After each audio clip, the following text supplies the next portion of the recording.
काय झालं तुम्हाला माहीत आहे यापूर्वी देखील. आता मी ते राजकारणामध्ये जाऊ इच्छित नाही, परंतु एक उदाहरण मी मिलिंदजी तुम्हाला सांगू इच्छितो. तुम्हाला माहीत आहे, तुम्ही साक्षीदार आहेत. 26 जुलै 2005 26 जुलै 2005ला ते अतिवृष्टीचं दृश्य आठवा. या ठिकाणी बाळासाहेबांच्या बद्दल कोणतरी बोलत होते इकडे. अरे बाळासाहेबांना एकटे सोडून 5 स्टार हॉटेलला कोण गेलं सांगा बरं.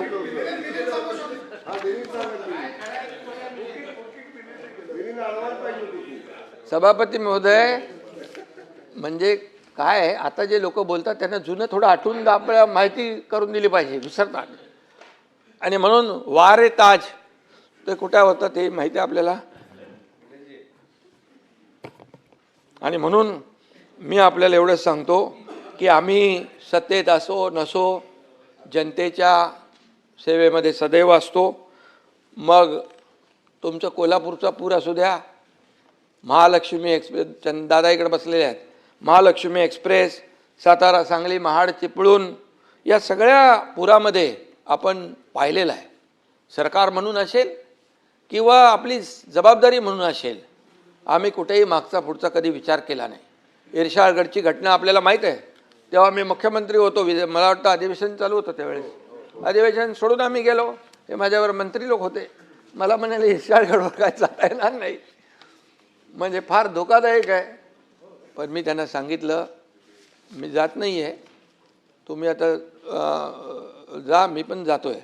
परंतु मी आपल्याला सांगतो, मी SP आणि कलेक्टरच्या गाडीमध्ये आम्ही तिघंच निघालो आणि तिघं सभापतीमध्ये इर्शाळवाडीत पोचलो. आम्ही तिकडे गिरीश महाजन पण वरती होते, ते सारखे सांगत होते इकडे येऊ नका, भयानक रस्ता असा आहे तसा आहे, हे सगळं सांगत होते. ते म्हणजे काळजीपोटी सांगत होते. परंतु आपल्याला मी सांगतो मी का गेलो भाई, त्या ठिकाणी आपले NDRF, आपले अग्निशामक दलाचे जवान, एक अग्निशामक दलाचा जवान जो जात होता हार्ट अटॅकनी, त्याचा मृत्यू झाला. आणि तिथं मोठ्या प्रमाणावर ढिगारा उपसायचा होता, पाऊस होता, वादळ होता, तिथे धुकं होतं. कसं काम करणार ते लोक. मग जिथं जी टीम काम करत होती तिथं टीम म्हणजे सिडकोची टीम होती, इतर आपल्या डिपार्टमेंटची टीम होती. जिथे 500 लोक होते तिथे आम्ही 5000 लोक होते. तिथं मॅन्युअली करायचं होतं. तिथं काय मशीन नाही चालत ना काय चालत नाही. तिथली गेल्यानंतर परिस्थिती भयानक होती. एकीकडे जे मृत्यू झाले होते त्यांना खाली आणू शकत नाही, तिथंच खड्डे खणत होते त्यांचा तो विधी करण्यासाठी. अशा ठिकाणी देखील आम्ही गेलो. सांगण्याचा उद्देश असा आहे, तुम्ही लोक पण सगळं आपण एकच आहोत. तुम्ही पण कुठे दुर्घटना झाली तर धावून जाता, तिथं मदत करता लोकांना. परंतु या ठिकाणी काही करत नाही, सरकारने काही केलं नाही, सरकार उदासीन आहे, सरकारने वाऱ्यावर सोडलं, हे बोलता कामा नये. आणि म्हणून या ठिकाणी आम्ही देखील, मी हॉस्पिटलमध्ये होतो, तिथून माझं काम चालू होतं. फोन करणं, हे करणं, ते करणं. कुठं मुख्यमंत्री महोदय देखील आपल्या वॉर रूममध्ये होते, तिथून पूर्ण महाराष्ट्रामध्ये कुठे काय चाललं आहे. आमचे मंत्री सगळे होते, सगळे मंत्री जिथं जिथं पालकमंत्री सगळे असतील, मंत्री असतील, आपापली जबाबदारी पार पाडत होते. घरी बसले नव्हते. फेसबुक लाईव्हवाले आम्ही नाही, फेस टू फेसवाले आहे. फील्डवर काम करणारे लोक आम्ही आहोत. आणि म्हणून या ठिकाणी खोटी सहानुभूती दाखवणारे आम्ही नाही आहे. आणि म्हणून सभापती महोदय, या ठिकाणी 25 वर्षामध्ये या मुंबई महापालिकेमध्ये काय परिस्थिती झाली आपण पाहिलेलं आहे. आणि त्याचीच फळं आज आपण भोगतो आहे. जे कामं 25 वर्षापूर्वी व्हायला पाहिजे ती, मी मुख्यमंत्री झाल्यानंतर पहिलं त्याचं काही निर्णय STP साधे नव्हते. मिलिंदजी बरोबर आहे, 7 STP सुरुवात केली आपण. असंच पाणी वाहत होतं बंटीजी, प्रदूषित पाणी समुद्रात. तिथं आता STPचं काम 1-1.5 वर्षामध्ये STP तयार होतील. समुद्रामध्ये जाणारा प्रत्येक थेंब हा ट्रीटमेंट होऊन जाणार आहे. हे का करू शकले नाहीत? आज खड्ड्यांचा प्रवास का केला 25 वर्ष लोकांनी? का अपघात झाले, का मृत्यू झाले, याचा लेखाजोखा कोण मांडणार, याचा हिशोब कोण देणार? आणि म्हणून कॉन्क्रीटचे रस्ते देखील आम्ही या ठिकाणी केलेले आहेत. मिठी नदीच्या गाळामधलं मिठी नदी तर एकदमच फेमस आहे. आणि त्याच्यामध्ये देखील करोडो रुपये गेले गाळामध्ये. पण ते काय मिठी नदी आता ती आपण साफ करतोय. आणि म्हणा ते काय कोण तो काय दिनू काय कोण आहे, हां गणपती बाप्पा मोरया बोलायचं आणि काम द्यायचं दिनू मोरयाला. आता दिनू कहा गया पता नाही म्हणजे. आणि सभापती महोदय, सांगण्याचं तात्पर्य आहे की जे आता दोष देत आहेत याच्या पाठीमागे जबाबदार कोण. आणि म्हणून सभापती महोदय, महाराष्ट्र कर्नाटक सीमेवर देखील अनेक मराठी बांधवांनी आपलं रक्त सांडलं. याच कर्नाटकच्या महाराष्ट्रद्रोही परवा सीमावासी आले होते, आपण होते ना, सीमावासी आले, काय व्यथा सांगत होते.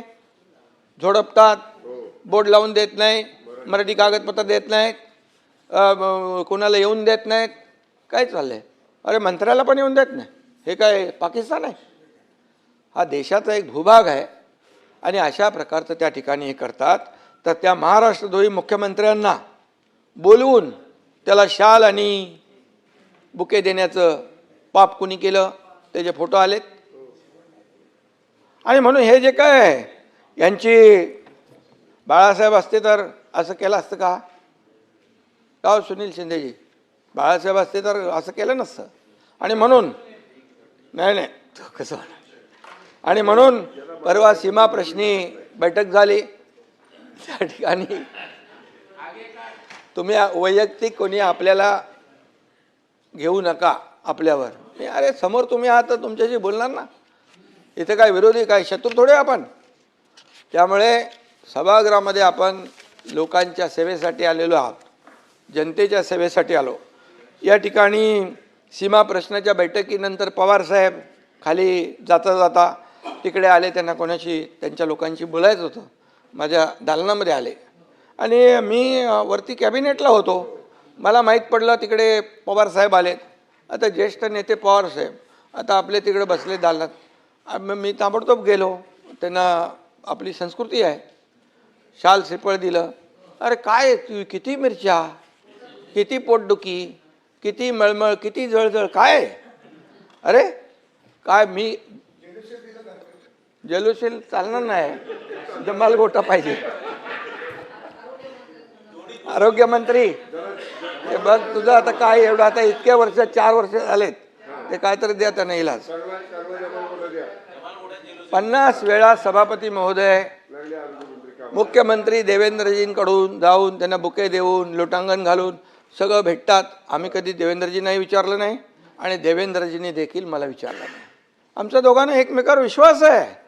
अरे जे लोक जे अशा पद्धतीने काही विचार करतात ते स्वतःची फसगत करतायत. आणि म्हणून आपल्याला मी सांगतो, पवार साहेब एक ज्येष्ठ नेते आहेत. आमची संस्कृती आहे, महाराष्ट्राची परंपरा आहे. ही विकृती कसली आहे?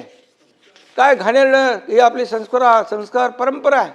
किती खालच्या थरावर बोलणार तुम्ही, किती खालच्या थरावर. जेवढे खालच्या थरावर बोलाल तेवढे खाली खाली खाली खाली खड्ड्यात उतरत जाणार.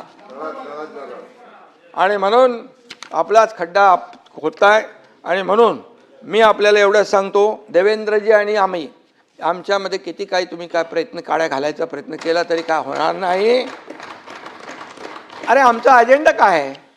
या महाराष्ट्राला पुढे नेणं, या महाराष्ट्राचा विकास करणं, या महाराष्ट्राची प्रगती करणं, या सर्वसामान्य लोकांच्या आयुष्यामध्ये चांगले दिवस आणणं हे आमचं आहे. आणि म्हणून मी सांगतो, हम वो नहीं जो दिल तोड़ देंगे, हम वो नहीं जो दिल तोड़ देंगे, थाम कर हाथ फिर साथ छोड़ देंगे.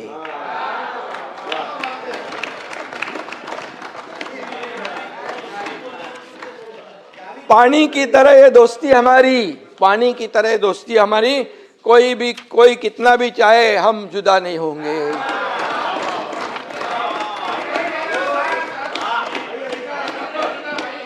अरे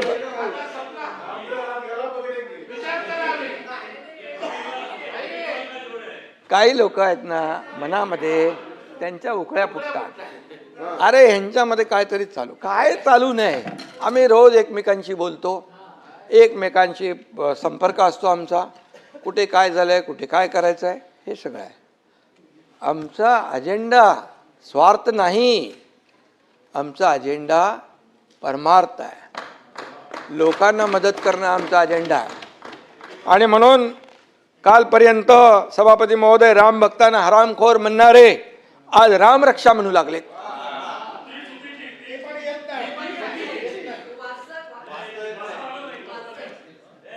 श्रीकांतनी एका दमात बोलून टाकलं होतं हनुमान चालीसा, सत्ता असताना दाम आणि सत्ता गेली की राम. सत्ता असताना दाम, सत्ता गेली की राम, असं हा प्रकार आहे. आणि म्हणून कर्माची मिळाली शिक्षा म्हणून आठवली रामरक्षा. आता तुम्ही काय करणार सभापती महोदय? काहींनी नवा शोध लावलाय की हनुमानाने मशालीने लंका जाळली. हनुमानाने भाई मशालीने लंका जाळली. त्यांच्या पक्षाची निशाणी जर लायटर असती म्हणाले असतील लायटरने लंका जाळली.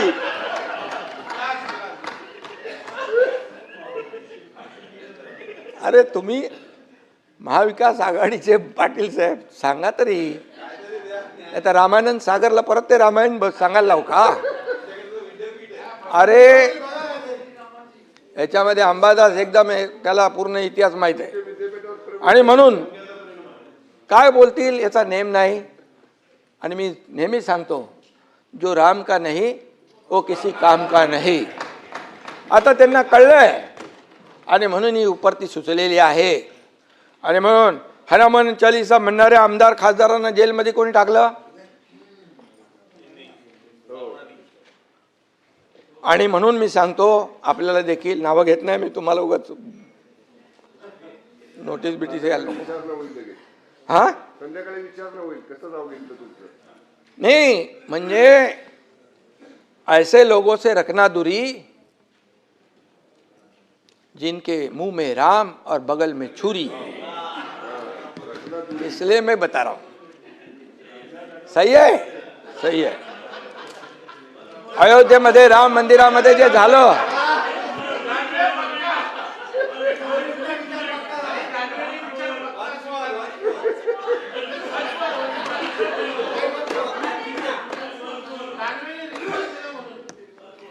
नको जाऊ दे. अयोध्येत राम मंदिरामध्ये जे झालं त्याचं कोणी समर्थन करू शकत नाही. राम भक्तांना अतिशय वेदना झालेल्या आहेत आणि यावर कठोर चौकशी कठोर कारवाई होते आहे. मोदीजी आणि योगीजी कुणालाही सोडणार नाहीत. ते जेलमध्ये तुरुंगात खडी फोडायला पाठवल्याशिवाय राहणार नाही. परंतु मी आपल्याला आठवण करू देऊ इच्छितोय की जे टीका करतायत त्यांच्या सहकाऱ्यांनी सिद्धिविनायकाच्या मंदिरामध्ये दानपेटी लुटण्याचं पाप केलं. तेव्हा चौकशीचे आदेश का दिले नाहीत? का दिले नाहीत? मी बोलतोय त्याच्यावर पुरावा म्हणून बोलतोय. हे बघा सिद्धिविनायक मंदिरात अनागोंदी कारभार आणि याच्यामध्ये म्हटलंय सिद्धिविनायकाला धोके आणि तिकडे खोके. ते मी नाव घेत नाही. हे बघा ही बातमी आहे, हे मी बोलत नाही आहे. मनसेचे किल्लेदार यांनी प्रेस कॉन्फरन्स घेऊन हे त्यावेळेस हे केलेलं आहे. ही वस्तुस्थिती आहे, मी खोटं बोलणार नाही. आणि सिद्धिविनायकाच्या दानपेटीवर डल्ला मारणं हे आपलं हिंदुत्व आहे का? सावरकर यांना माफीवीर म्हणणाऱ्यांच्या मांडीवर बसणं हे आपलं हिंदुत्व आहे का? बाळासाहेबांचे विचार तोडून मोडून टाकणे हे आपलं हिंदुत्व आहे का? साधूंची हत्या झाली तेव्हा मूग गिळून बसणं हे आपलं हिंदुत्व आहे का? मतांसाठी दहशतवाद्यांना प्रचार सभेत फिरवणं हे आपलं हिंदुत्व आहे का? निवडणुकीत पाकिस्तानचे झेंडे नाचवणं हे आपलं हिंदुत्व आहे का? अरे भाई हा मुंबईत पण मुंबईत झालंय तो एक कुठला मजा हे होता तो कुठली ती कोणाची ती होती ना, ती सजवली ती कबर, नाही नाही, इथलं मुंबईमध्ये याकूब मेमन. आणि म्हणून मी एवढंच सांगतो, मतांसाठी एवढ्या खालच्या पातळीवर जाणं किती योग्य आहे. सभापती महोदय, इथं मतांसाठी जनाब बाळासाहेब ठाकरे असं लिहिलेलं कॅलेंडर तयार करून वाटण्याचं काम आणि त्याला समर्थन करण्याचं काम कुणी केलं असेल एवढ्या थराला. आणि तुम्ही काय आता हिंदुत्व आम्हाला शिकवताय, हिंदुत्व आम्हाला शिकवताय, विचारात हिंदुत्व या परपसाय या, आचरणात हिंदुत्व, नमस्कार, संस्कारात हिंदुत्व, मगाशी तुमची आठवण काढली मी, श्वासात हिंदुत्व, हृदयात हिंदुत्व आणि रक्ताच्या कणाकणात हिंदुत्व. सभापती महोदय असावं लागतं. हिंदुत्व हे काय टी शर्ट आहे का बदलायला, कधी काढला कधी बदलला, असं नाही होत. आणि म्हणून या ठिकाणी विधानसभेत देखील हिंदुत्व स्वीकारलं, हिंदुत्वावर बोललो, ही आमची चूक झाली असं म्हणणारे देखील या सभागृहाने पाहिलेले आहेत. त्यामुळे मी आपल्याला एवढंच सांगतो की आम्ही बाळासाहेबांचे विचार घेऊन पुढे चाललो आहे, त्याच्यामध्ये काही तडजोड नाही. आणि म्हणून जे आपण बोलतो त्याचं पुढं मागे वळून पाहिलं, आत्मपरीक्षण केलं तर नक्की या सगळ्या ज्या काही चुका आहेत ते आपल्या लक्षात येतील.